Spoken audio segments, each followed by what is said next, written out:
Welcome, and come on in. We're so glad to hear that you've decided to join us for another great conversation here today. As you should probably know, you did choose to listen to this is The Global in the Granite State, a program of the World Affairs Council of New Hampshire.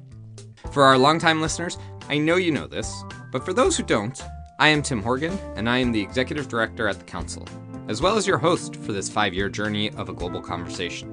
Thank you to everyone who has helped make this project possible and successful. This amazing global community continues to show me the interest and care that people take when it comes to solving global issues and understanding the root causes. If this is your first time listening, or you just simply have forgotten, the World Affairs Council of New Hampshire is your platform for global conversations.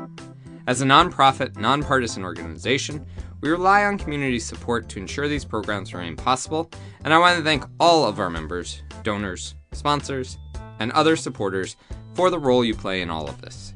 If you are not yet a member or donor, please consider hopping over to wacnh.org and showing the community the value you find in our work. You can also join our mailing list over there and stay up to date on all of the amazing things we continue to bring to this global community.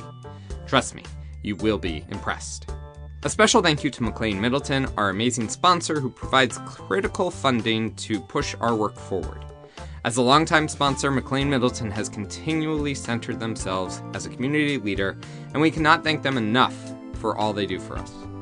McLean Middleton is one of New England's premier full-service law firms with over 100 attorneys throughout offices in New Hampshire and Massachusetts. McLean Middleton's attorneys have been providing trusted legal services to businesses throughout the region for over 100 years.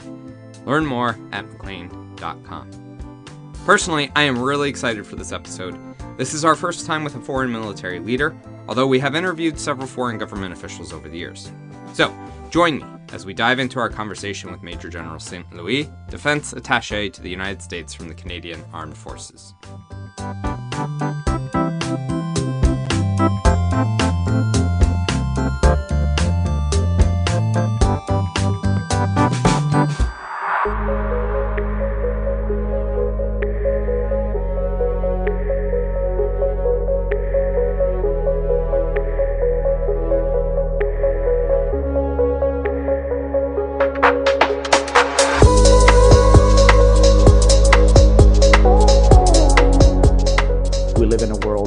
Authoritarian states are challenging international norms. We are currently, as we speak, there's an ongoing war more than 2 years into this latest spike of violence in Ukraine. It started all the way back to 2014, and I'll get back to that. We see violence in the Middle East. We see threats to international navigation in the Red Sea. We are under constant tension in the Indo-Pacific. We just saw last week a joint air patrol that came within 200 miles of the Alaska identification zone and caused NORAD assets to scramble from Canada and the US. There's tensions throughout, and there's actual countries at war. As I mentioned, this is Major General St-Louis, who has served in the Canadian Armed Forces for over 30 years and has a wide range of military experiences. Having been deployed and held leadership roles in Canada's missions in Bosnia, Croatia, Afghanistan, and multiple deployments to the Middle East, the Major General now works to coordinate military engagement between the United States and Canada as the Defense Attaché to the U.S. Some of you may already know what a Defense Attaché does, but for those who don't, it is a long-held tradition between countries that is similar to the tradition of diplomatic relations where countries send each other ambassadors. So the United States sends an ambassador to Ottawa, we send an ambassador to Washington, D.C. These ambassadors are there to be the conduit for communications between our country, carry messages from our respective capitals and leaders. And as a subset of that, there's particular conversations that have to do with the military instrument of power. So while I am not an ambassador, I am the representative of my Canadian Armed Forces to the United States Armed Forces, and vice versa. The United States has an officer in Ottawa that fills that role. So the defense attachés are, in very simple terms, and I don't pretend to be an ambassador, but you can assign to me similar type of responsibilities of ambassador-like from our forces to the host country's forces. I work in the United States, which is the capital in the world that has the most embassies. Every country in the world wants to send someone here to be able to speak clearly to the United States. Ergo, every embassy or a number of embassies have a person like me from our respective services that speaks on behalf of our forces to the American forces. So that's what I do. I try to translate Canadian French and English into American English to make sure that we remain aligned in the Arctic, in NATO, in Europe, in the Middle East, and in the Indo-Pacific. This gives the Major General great insights into the military policies and missions of the US, NATO, and many other partner nations around the world. It is certainly an honor to benefit from his experiences and to hear a clear-headed assessment of many of the issues facing the world today. Now, the United States and Canada have a long-standing relationship, but, as the Major General mentioned, we had a spat in 1812 or something. We kind of resolved it. Your guess is as good as mine. Who do I think I won? But we'll call it a draw. But short of that time in our history, Canada has benefited from its place in the globe, in the world. That place, similar to the United States, includes oceans and friendly neighbors all around, insulating it from many of the major conflicts that have devastated large swaths of the globe. For much of our shared history, these countries have been able to work together to shape the world in their interests, create institutions that have secured peace for millions, if not billions, of people, and, while not always getting everything right on the global stage, these institutions have fostered economic growth and development, which has brought billions out of poverty. However, the world is different. The world now has domains through which your adversaries can do you harm, either through the cyber world, the space domain. We are under constant threat of interference by people that we are confronting around the world. This has required rethinking many of the traditional approaches to security and has opened the eyes of leadership to the new security needs of the digital age. In addition, the Russian invasion of Ukraine has laid bare the challenges of responding to major conflicts, something that many within the NATO alliance have realized is beyond the current capacity of its members. In acknowledging the security challenges faced by the West, Canada understands we need to be part of this group of like-minded nations, a lot of these led by the US, where we confront this challenge to our status quo, the challenge to our prosperity, NATO being one of its key, if not the premier alliance by which we do that. And as such, Canada committed a number of years ago at a previous NATO summit to change the definition of these voluntary contribution and going to 2%. Then it has steadily increased its budgets year after year. Much has been made in the past few years about NATO member countries not reaching this goal.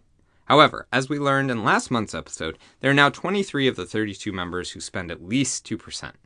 Canada recently released its plan to get to the 2% goal and ensuring that they have the capacity and capability to meet the national security needs.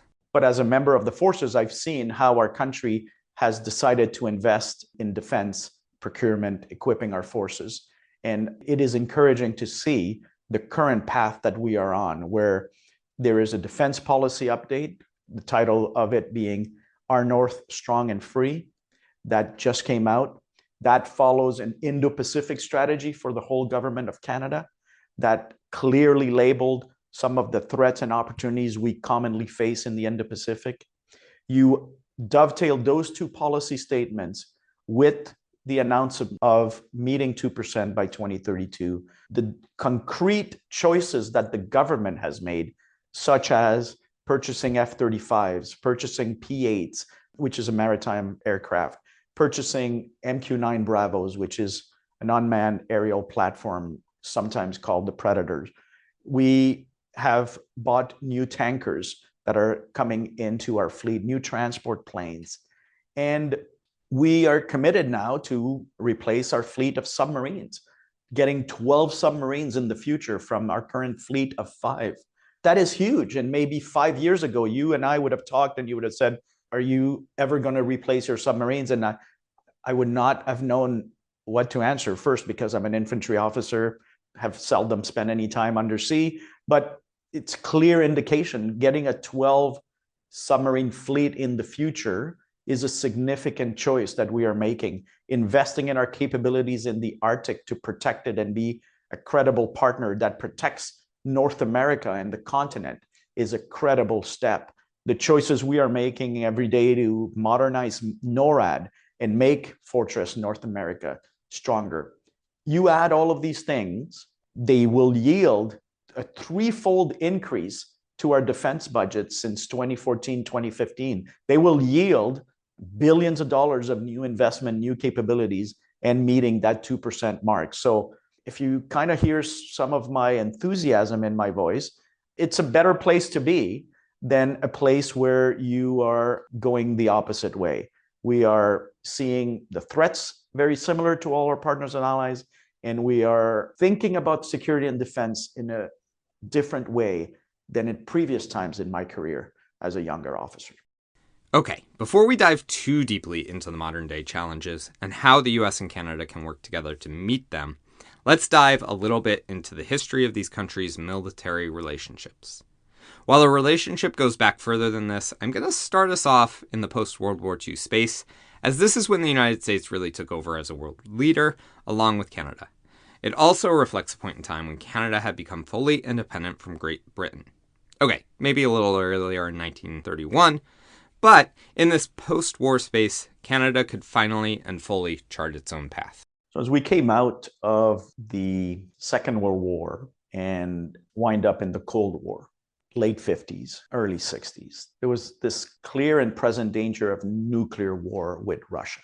There was a clear separation of interest in our world, two poles, two nations that were leading the Warsaw Pact on one end and NATO and Western-minded nations on the other. And this was known as the Cold War. And North America, the constant threat was of an interballistic missile coming to North America to attack, or aircraft that would fly close to North America and then launch or bomb North America, or submarines that would launch and then would come through the airspace to our continent. This provided a new and unique challenge for these two countries and led to the creation of a bilateral agreement that spawned the North American Aerospace Defense Command, also known as NORAD. Now, you may wonder, how do the letters NORAD give you the North American Aerospace Defense Command? Well, I will just tell you, don't worry about it. I did a lot of reading and none of it gave me a great answer. Tangent aside, in 1958, the two countries announced the NORAD agreement and continued to further integrate their continental defense plans against Soviet attack.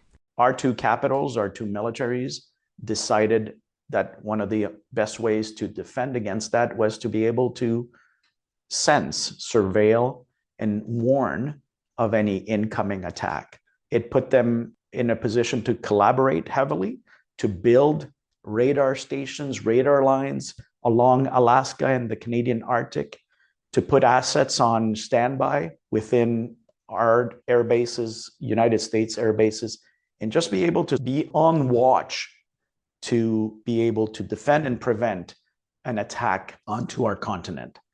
That became a binational command where there's a commander and a deputy commander from our two nations, and then a structure that has American and Canadian assets working alongside every day from more than 60 years ago. And they stand the watch.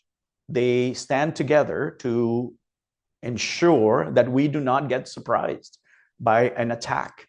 Today, they rely on space assets. They rely on radar stations. They rely on analysis headquarters that surveil all air traffic or incoming things in the air, and can call upon common aircrafts that are assigned to the NORAD mission that are scrambled to intercept and take action. And I don't think it exists anywhere else in the world where the commanding general and the deputy commanding general answer to two countries, the 4-star and the 3-star that command in Colorado Springs answer to the US president and the Canadian prime minister in that common task of defending North America. And if I can illustrate to you maybe a specific time and space that your audience would probably all remember where NORAD played a critical role, it was during 9/11. And for the first time, an adversary, and this time a non-state actor, decided to hijack a couple of planes, 4 planes, and drive it into some of your most consequential places in the United States. Well, that airspace that day was commanded by the deputy commanding general, because the commanding general was somewhere else, and the deputy was a Canadian 3-star. And he shut down the North American airspace, diverted thousands of planes to alternate landing zones, ensure that assets were scrambled to defend against any future attack. And that's what NORAD does, be it against the threat of nuclear war or the threat against non-state actors that would have non-responsive aircrafts in our airspaces. Now, many of you may be thinking to yourselves, I know I have heard of NORAD somewhere, but I just can't put my finger on. Well, every winter, NORAD takes on a very important mission that millions of children depend on, giving them their first taste of this binational security cooperation. Oh, you're going to talk about Santa, are you? Okay. Yes, I would be remiss if we don't talk about the fact that because they have all these assets to surveil our airspace, on the 24th of December at night, there is a tracking of Santa, which is a big deal. See, we are a podcast for all ages. All right, moving on. The relationship between the US and Canada continued to grow over the years, and these two nations have worked hard to keep North America and many other parts of the world safe. Of course, we have seen many wars of various natures over the past 75 years, some even led by the United States and its allies. But the overall trajectory for much of that time was away from great power competition to smaller regional conflicts, which were fought far away from our shores. Then, in the late 80s and early 90s, the biggest geopolitical shift in a long time came into being: the fall of the Soviet Union.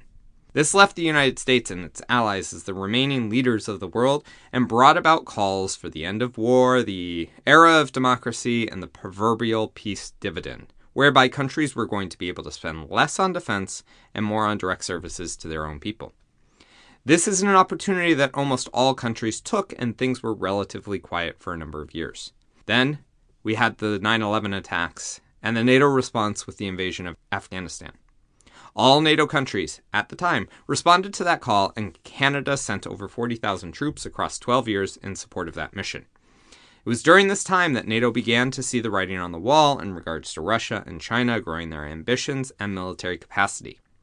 It was decided in 2006 that all NATO members, as a guideline, should spend at least 2% of their GDP on defense to ensure the necessary resources were there to protect the member countries. However, it wasn't until Russia's initial invasion of Ukraine that NATO got serious about spending. At the NATO summit of that year, everyone agreed to get to the 2% of GDP number within the decade, and that 20% of that spending should be used to purchase hardware, equipment, ammunition, and warfighting platforms. Since then, the alliance has gone from 3 countries meeting the 2% marker to now 23, with 15 reaching that goal in the past 3 years. Canada remains one of the countries left to reach that mark, although as mentioned earlier, they recently released their plan to get there. And there are still several challenges for the country to get to this point, specifically in terms of recruiting new members to the military, an issue many countries face. So if I can go back a couple of years, our military, like a number of others militaries, suffered to some extent from the COVID pandemic and some of the measures we had to put in place to protect ourselves and protect our respective nations. It affected our recruitment and our force generation.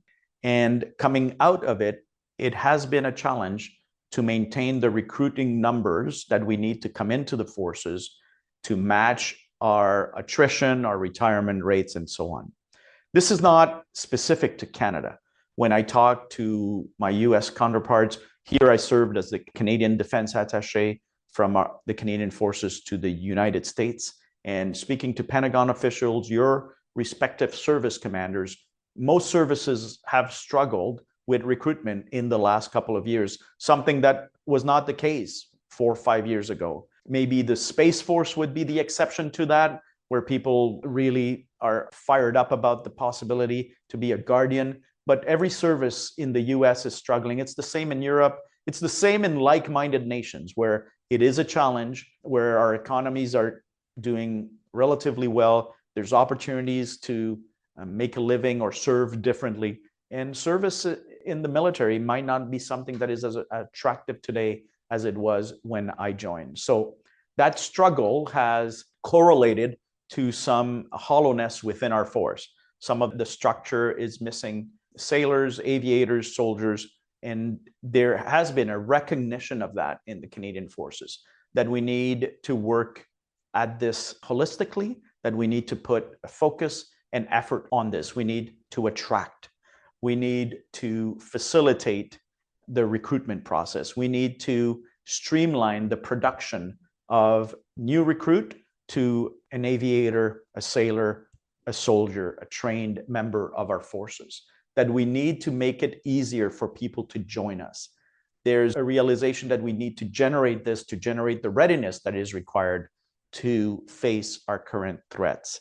It's encouraging to see, as frustrating as the problem is, it is encouraging to see that we are not alone in facing this problem. We are sharing best practices and consulting each other to see what each country is trying to do.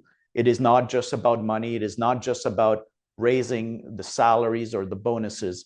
It is about giving an opportunity to serve that is fulfilling and that meets what this current generation of future soldiers, sailors, aviators want to see in their service. It's also exciting to be in a time of transition in the forces. We have a new Chief of Defense Staff, the first woman ever to take that position. And in her first couple of days, she has already said that her focus is reconstitution. Her focus is to put that effort into filling up our ranks. There have been worrying reports about the readiness of the Canadian Armed Forces, with some estimates coming in, including from a leaked Department of National Defense internal document, that only about 58% of Canada's armed forces would be ready to fight a war today. Now, of course, the U.S. has its own issues with force readiness, and a recent commission on the National Defense Report came out to say that the U.S. is woefully unprepared for a major war. Maybe this is something we will tackle in a future podcast, but for today, we will keep the focus on Canada. Now, of course, the Major General would like to make it clear that the Canadian Armed Forces have always responded to the call for duty, despite the challenges they have faced. As worrisome as it is, and as true as it is, that there are some challenges in our readiness and in our structures and in our recruitment and retention, the last couple of years have had situations where the forces have been called upon to serve. The answer has come. The forces have stepped up. The busiest summer for helping domestic authorities fight forest fires was last summer. And thousands of Canadian Armed Forces soldiers had to answer the call and deploy and go and serve as asked by a number of provinces. We have increased our presence in the Indo-Pacific with more ships sailing, more maritime aircrafts on patrol. We continue to be part of the counter-drug efforts out of Southcom, out in your southern area, to try to curtail the traffic of illegal drugs into North America with some of our warships and some of our helicopters that are part of that mission. And we do heavy lifting in supporting Ukraine effort and deploying our trainers, providing expertise to face while increasing our presence in NATO in line with some of the things we were talking about earlier. So challenges there is, we are facing them together like a number of other countries, but the calls keep coming and we keep answering them time and time again. One new way that Canada is trying to up its readiness structure is by opening the armed services to permanent residents, something they have not done in the past. In addition, they continue to try and streamline the application process and open up opportunities for people to join the armed forces on a less permanent basis. So in terms of the number of measures that we have to put in place, we are trying to streamline and modernize how you apply to join the forces, make it more user-friendly, electronic, app-based, and facilitate that. Then, as you mentioned, the types of people that can apply. So permanent residents did not used to be allowed to apply. So we are choosing to tap into that part of the population, similar to what you have done in the United States a number of years back. And that is paying some dividends, maybe not as fast in as many numbers as we expected, but we are trying that. The Navy is trying a different program where you can come to a recruit center, say you want to join the Navy, but you're not sure if this is for you or it will be for life. And the Navy just gives you a sailor outfit, puts you on a ship for a year, or puts you on a coast or on one of our bases for a year with no commitment or expectation on one side or the other. You get to live the maritime life, the sailor life. And then afterwards, we are trying to make that as enticing and as positive as possible for you to want to remain and sail with our forces then for a number of years. The Army is looking to do a similar thing. So we are trying to shorten our entry-level training windows so that you are generated faster to go into the ranks. We are looking at models in which instead of going to schools to train, you go into units directly and you get some of your training within the unit. So you are in units faster. So there's a number of measures. And in addition to these specific measures, we are looking to improve access to daycare on bases, improve infrastructure on bases, improve housing for our militaries on the bases, trying to also change and evolve the culture of the forces. When I said it's not just about bonuses and salaries, it is about you going to serve and work in a place where you feel accepted, you feel respected, you feel included, you feel that you can contribute to this team effort to face our adversaries together. So all different portions of our concerted efforts to make this a focus going forward. Much of this work will pay dividends down the line, and recruitment does seem to be ticking up towards a point where they will be bringing in more new recruits than soldiers who are leaving the force. However, much work remains to be done, and the Western countries may not have a lot of time to accomplish these necessary updates. New Chief of Defense Staff General Jenny Carignan recently indicated that Canada only has 5 years to prepare for whatever malign governments throw our way. Therefore, if we must remain active, engaged, and prepared for a larger war, why are there so many voices? Well, maybe it's better to say it this way. Why do there seem to be so many loud voices who are questioning the value of NATO and collective defense? I would posit that this is a bit of a squeaky wheel issue when 58% of Americans have a favorable viewpoint of NATO as of this year, and other countries are looking to join the alliance. It seems that the Major General would agree. I would say that I do not hear a lot of people saying that there should be an end to NATO. And your audience might, because of the lens by which you listen to international news or specific national security issues here in the US, or because you're in the middle of a campaign to elect a new president and different parties are taking different stands within that political effort. I hear the opposite. I hear that NATO is essential today and tomorrow, even more than it might have been 5-10 years ago. I hear that it is the most successful alliance that just celebrated 75 years. I hear that people want to join NATO. So I talked to you earlier that I've been serving for a while, and we would have talked 10 years ago, and we would have a Finland officer and an officer from Sweden, and we would be sharing a coffee or a beer, and they would be very happy to explain to you their neutrality, their history of it, or their stance as a border country with Russia and why they pick the way they were picking. They would not predict that they're some of the most enthusiastic newest members. They are the newest, and there are some of the most enthusiastic members of this alliance. Canada, US were amongst the original 12, 75 years ago. A lot of these nations, I joined a military that was preparing to fight them. That's the army that I joined as a lieutenant, being ready to identify vehicles from these countries and be ready to fight them. They're now some of our best allies. They are now some of the most energetic proponents of NATO. You ask a Polish officer if he thinks NATO is essential. You ask officers from Estonia and Lithuania. The history of the United States moves on a scale of isolationism and interventionism. And in your history, the United States has ebbed and flowed on that spectrum.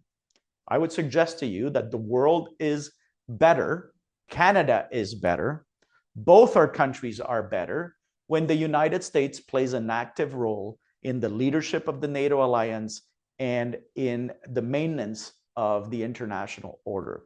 I would suggest to you that both our countries believe in multilateralism, believe in coming up with coalitions of like-minded nations that either work or fight together to maintain that. If the war in Ukraine today, if the potential of escalation in the Middle East with Iran, if the threat of a belligerent North Korea or an expanding Russia, if the threat of a future China and their view of the world is not enough to convince everybody that NATO has a role today and in the future, I think we are not paying attention. I think Canada gets it. Canada is leading the growth of a battalion in Latvia into a brigade this summer and doubling down on its deployment of soldiers. Canada is taking an important role in helping Ukraine because the fall of Ukraine kind of leads to the challenge of NATO and other NATO countries, in my mind. It is focused on strengthening our capability to defend North America, defend the Arctic, defend our continent, so that the United States can play its role in the Indo-Pacific and in the Middle East and in other places in the world. So maybe filling some capabilities around our continent to allow the United States to play a continued full-fledged role in the world. It might be appealing to consider this conversation in light of, well, we don't need to be there. We shouldn't be there. We can make a different choice. I am not American, but as a Canadian, I live very close to you. And we have a shared history, have a shared view of the world. And I would suggest, as one of your best friends, if not family, that we all benefit from an active leadership role where you lead efforts and examples of success like NATO is today. In the course of our conversation, I mentioned a recent blog post I put out on the WAC&H website. Check it out in the latest news section. That questioned the premise that Russia is somehow winning in this war with Ukraine. By all accounts, things are pretty much at a standstill, with Ukraine needing more support to continue to push to evict all Russian forces. You may call it a win that Russia now controls more of Ukraine's land than it did in 2021, but they also control less land than they did in the days following the invasion. You may try to tell me that Russia has shown its strength, but I would contend that they have shown their weakness in not being able to meet military predictions that they would take Kyiv in a matter of days. NATO has enlarged and offered a more concrete path to Ukraine for membership when Putin said NATO enlargement must stop. Russia remains isolated with only a few key friends helping them in their fight, while the West remains united in opposition, counting dozens of countries among their ranks. While there is a lot left to be written in this conflict, it seems that Russia has very little to show for the massive amount of destruction, loss of life, and chaos that they have unleashed over the past 3 years. Yet, the narrative is that Ukraine can't win, and Russia will. Now, here's the scary part. I would propose to you that this narrative, when you say it's incredible why people believe what you just stated, X, Y, and Z, well, I would suggest to you that that's our adversaries speaking, that is active information operation, that this is active undermining of our political will, our political process. It is not just folks like you and I who have this new informed opinion and are coming with these ideas. Maybe, but not being a conspiracy theorist, the adversaries benefit from someone saying, do we need NATO in the future? We should pull back from NATO. Ask yourself, who benefits from that? Is it the president of Poland? Is it the president of Estonia? Or is it Putin? Who benefits from second guessing the validity of NATO, the effectiveness of NORAD, the presence of the US in Japan, where it just evolved its structure into a joint task force headquarters in collaboration with Japan? Well, China benefits, Russia benefits, Syria benefits, Iran benefits. The undermining of some of these ideas and positions in our Western nations, and very troubling in the United States, is on my mind. And I have to ask myself, who is behind it? Well, I've heard about Russian campaigns online to spread their malign influence. For some reason, this conversation made it hit home pretty hard. In these open information spaces, which are important for the sharing of ideas, it has become so cheap and easy to spread propaganda and shape opinions that we all need to be careful about where and how we get our information. Shameless plug here. This is exactly what the World Affairs Council of New Hampshire is here for. If you want to cut out the noise, if you want to know where to look, we aim to be that trusted resource for you. However, some people have complained, as has been done since the start of NATO, about the burden sharing amongst alliance members. So, what has Canada done in the past decade plus to support Ukraine in their fight against Russia? Your audience might not be aware that one of the largest diasporas of Ukrainians outside of Ukraine actually live in Canada. At the turn of the century, there's a number of Ukrainians that immigrated to Canada. Canada made it attractive to settle in our Midwest of our provinces of Saskatchewan, Manitoba, Northern Ontario. And there's more than 1 million Canadians that can trace their lineage back to Ukraine. That is an important chunk of a country that is 36 million people.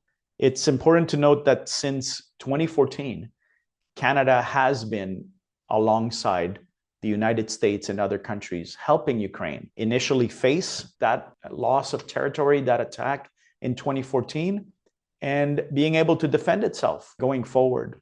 And that effort continues today. How did we help since 2014? Back at the time, I was in a brigade and I was generating unit level capabilities, battalion level command teams that were doing capacity building alongside United States Army, British Army, and a couple of other nations that were there in Western Ukraine, training Ukrainians in combined arms tactics, training Ukrainians to leverage their non-commissioned senior enlisted corps differently and moving away from a very Warsaw Pact, Soviet unit type of army to a more Western type of army, Western-like type of army that accepts mission command, that accepts initiative and agility.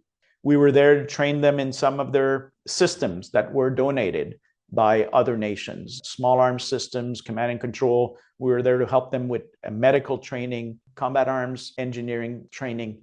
That remained in place for years until the start of this latest part of the war 2 years ago. Between 2014 and 2 years ago, thousands of Ukrainians rotated into these training centers and became better warfighters from that presence. If you remember the assessments, it was difficult to see how the Ukrainians were going to withstand an advance of 100,000 man-woman military that was amassing from Russia onto the border of Ukraine. And when the advance started, and we thought it was a matter of days before there would be a roll-up from eastern Ukraine into central Ukraine, Kyiv would fall, and very soon Russia would declare success. Well, that didn't happen.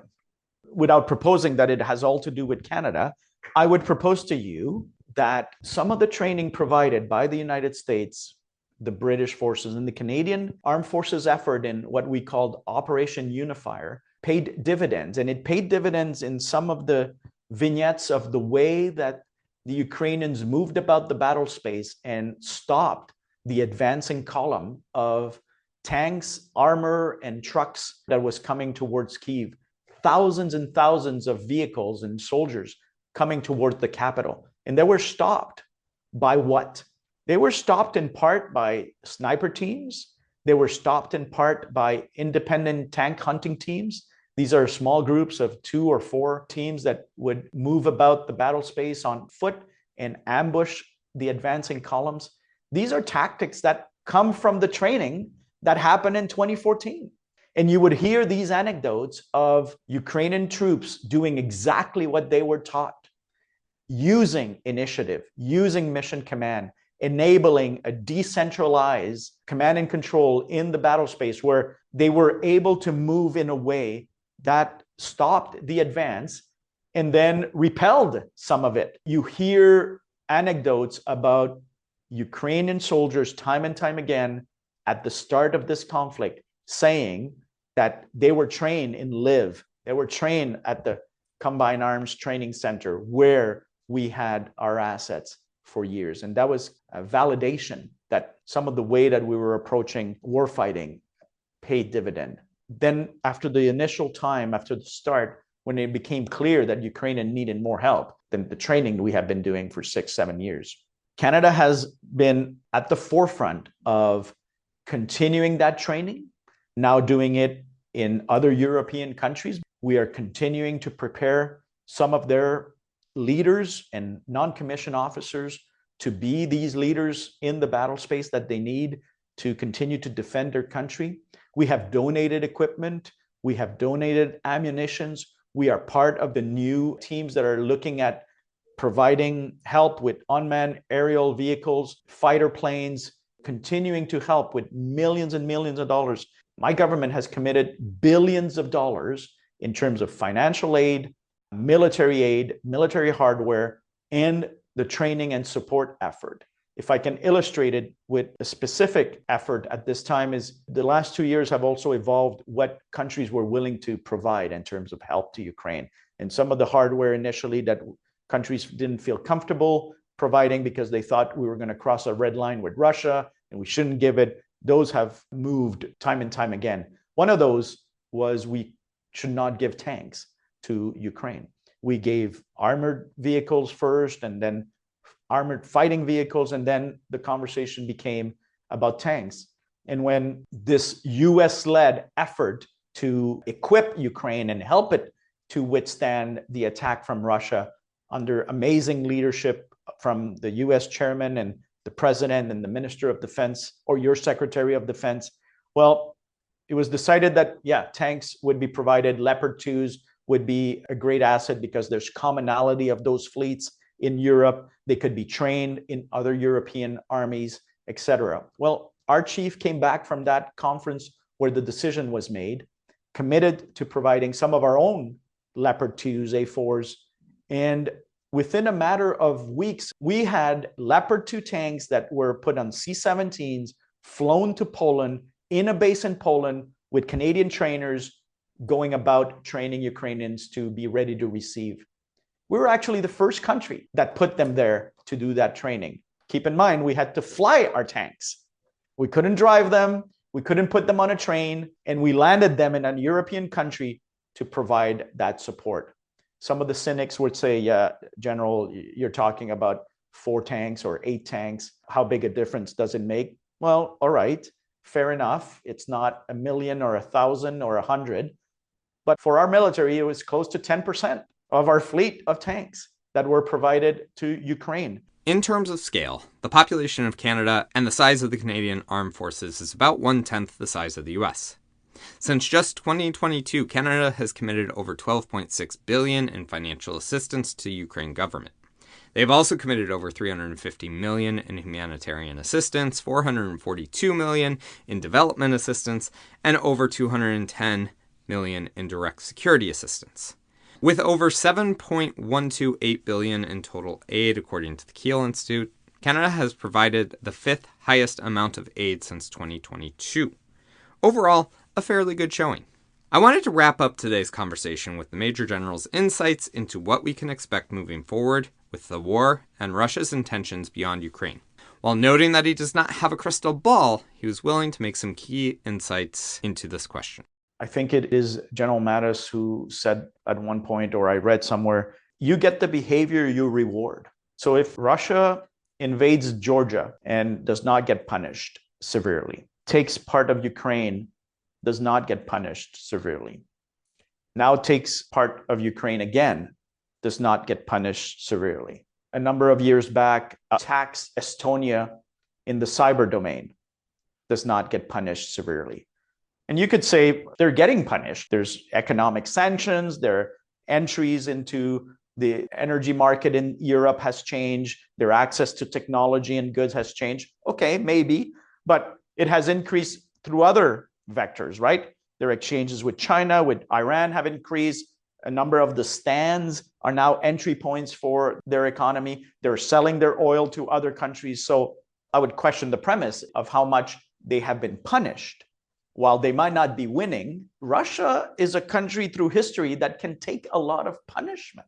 And they have a government and a leader that controls all the levers of power. It's not as if you incur some cost in a Western democracy, and then the Western democracy decides to change policy, change government, change leaders, because we are an open democratic society. That is not the case in Russia, in China, in Iran. So for Russia specifically, in your question, they can withstand a lot of pain, and they are showing that they're withstanding a lot of pain. What do they learn from this latest incursion? And does that embolden them for part of the Russian population or Russian descending population that lives in Eastern Estonia? Does that embolden them for part of the Russian that live in Finland, other countries that are in the border? Okay, maybe they don't go into Poland, but they are a number of very nervous NATO states with a similar geography and demographics that put them in a very precarious position if the lesson learned from this latest war is that you can get away with it. Prior to this conversation, I did not find the idea that Russia had aims on other countries as the most compelling reason to care. Because how could the Russian government and military think that they could take on NATO directly when they've not been able to overrun Ukraine, a much smaller military? However, the major general's point about taking little by little and that they have found ways to weather the economic sanctions the West has put on them indicate to me that this does not have to come in the form of a large-scale attack. This is actually about destabilizing regions, about drawing our attention to where Russia wants it, to show themselves as standing up to the quote-unquote decadent and declining West, and seeing how much they can get away with. This also points out the importance of building coalitions that go beyond military support and convincing other countries to join the coalitions sanctioning Russia to cut off its war-making capacity. In the end, there are hundreds of challenges that the United States and Canada are facing together around the world. We did not get the chance to talk about China, the Middle East, Africa, climate change, artificial intelligence, disinformation and propaganda campaigns, cyber warfare, and the myriad of other issues that need our attention. I hope we will be able to address those issues in future episodes and programs here at the World Affairs Council of New Hampshire. But for today, we are honored to have had the opportunity to speak with Major General St-Louis to hear more about our shared interest, missions, and values that have underpinned the U.S.-Canada military relationship.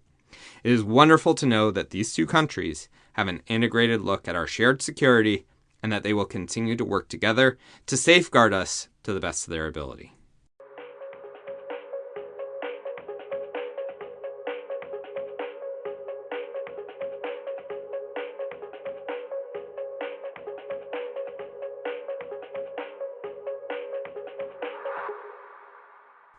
Thank you to all of you for taking a listen to today's conversation here on the Global in the Granite State. It is so important that people continue to listen to expert-led, accurate conversations that bring key issues to the forefront. It is an honor that you have all taken time out of your day to engage, and I hope that you will visit our website, wacnh.org, to engage further with our programs. Your interest and support are vital to our continued success. This has been The Global in the Granite State, a program of the World Affairs Council of New Hampshire. As always, Tim Horgan is the driving force behind this podcast and manages all things necessary to make it happen. Our intro music remains Admin by A.A. Alto, and our interlude music is Movement by Soul Prod Music. Thanks for listening, and be on the lookout for our next great global discussion.